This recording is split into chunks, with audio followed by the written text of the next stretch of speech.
안녕하세요. 시나브로입니다. 연말정산 실전편 두 번째 영상을 시작하겠습니다. 지난 영상에서는 소득 공제 과정까지 설명을 했었고요. 이번 영상은 과세표준과 산출세액 부분부터 시작하겠습니다. 화면에서 보시는 것처럼 나 환급 시의 총 급여 소득은 5,500만원이었지만 소득 공제 후 과세표준 금액은 2,650만 2,500원이 되었습니다. 과세표준이란 근로자의 총 급여 소득에서 소득 공제를 마친 후 세금 산출의 기준이 되는 금액을 뜻합니다. 세금은 화면의 과세표준 구간에 따라 산정이 되는데요. 나환급시는 약 2,600만원으로 두 번째 구간에 해당되기 때문에 계산을 하면 289만 5,375원이 산출세액이 되겠습니다.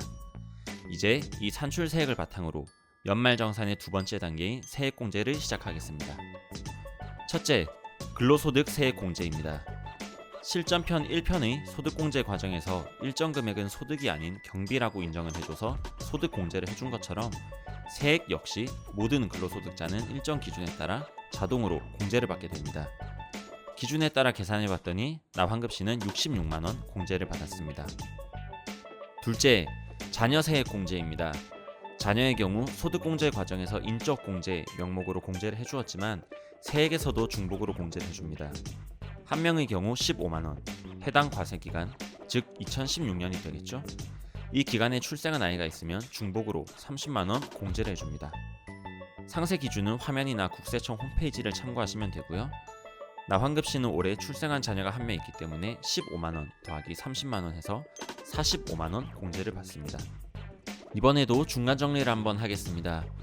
나환급시의 산출세액은 289만 5,375원이지만 근로소득세액 공제와 자녀세액 공제를 적용하면 현재 세금은 178만 5,375원입니다. 셋째, 보장성 보험료 세액 공제입니다. 나환급시는 자동차 보험을 들었고 2016년에 보험료로 120만원을 납부하였습니다. 보험료의 경우 연간 100만원 한도로 12% 세액 공제를 해주기 때문에 실제 납부 금액은 120만원이지만 한도인 100만원의 12%, 12만원만큼 세액 공제를 받을 수 있습니다. 넷째, 세액 공제 항목에서 가장 중요한 의료비 공제입니다. 앞의 자녀 공제는 인당 15만원 정액으로 공제가 됐고 보험료 역시 총 급여 수준과는 관계없이 100만원을 한도로 12% 공제해주기 때문에 맞벌이 부부라 하더라도 누구에게 적용하든 상관이 없습니다. 내 세금에서 빠지나 네 세금에서 빠지나 어차피 동일한 금액이 빠지기 때문입니다.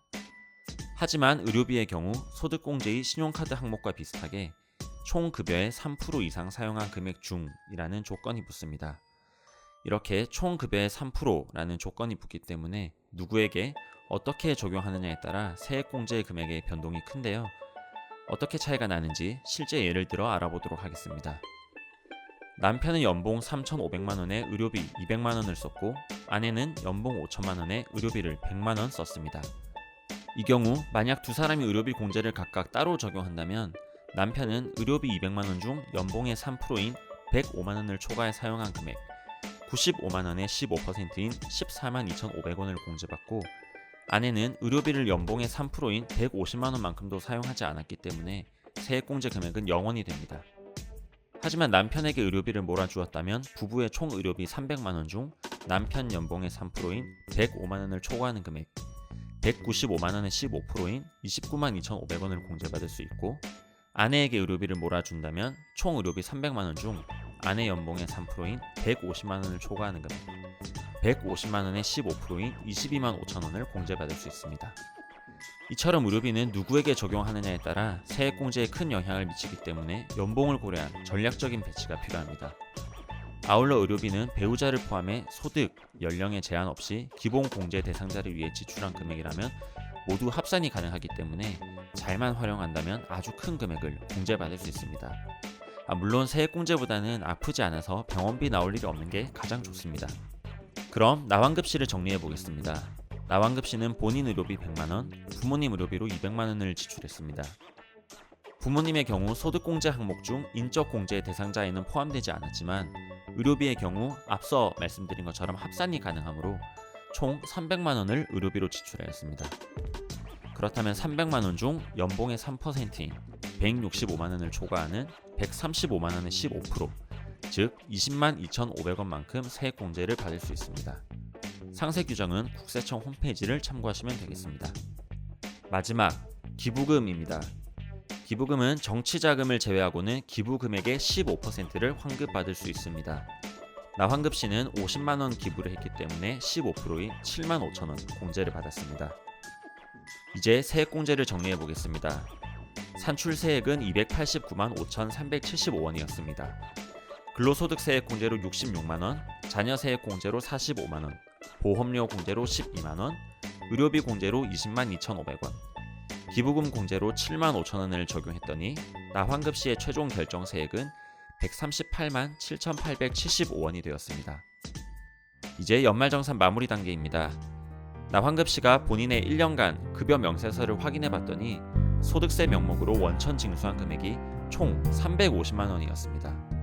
하지만 소득공제와 세액공제 과정을 마친 후에 결정세액은 138만 7,875원이기 때문에 실제 결정세액보다 많이 지출한 차액인 211만 2,125원을 환급받게 되는 것입니다. 여러분 어떤가요? 복잡하고 어려우신가요? 연말정산을 처음 따라해보신 분이라면 어려울 수 있지만 이 영상을 딱 3번만 보고 천천히 따라해보신다면 결코 어렵지 않다는 것을 알 수 있을 겁니다. 끝내기 전에 정말 챙겨봐야 하는 핵심 포인트만 정리해보겠습니다.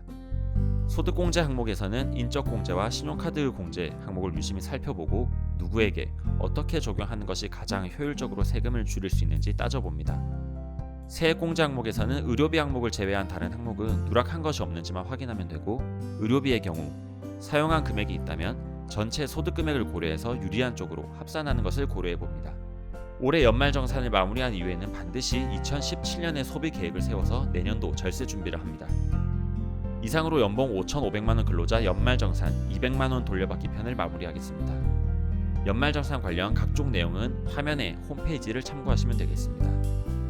그리고 가장 중요한 한 가지, 혹시 영상을 보시고 연말정산에서 세금을 조금이라도 아끼셨다면 저희 시나브로가 더 좋은 컨텐츠와 영상을 계속 만들어 나갈 수 있도록 자그마한 관심과 사랑 부탁드리겠습니다. 시나브로에 대해 더 자세한 내용을 알고 싶으신 분이나 후원을 원하시는 분은 홈페이지 www.sinablo.com을 방문해주세요. 여러분의 많은 관심과 성원 부탁드립니다.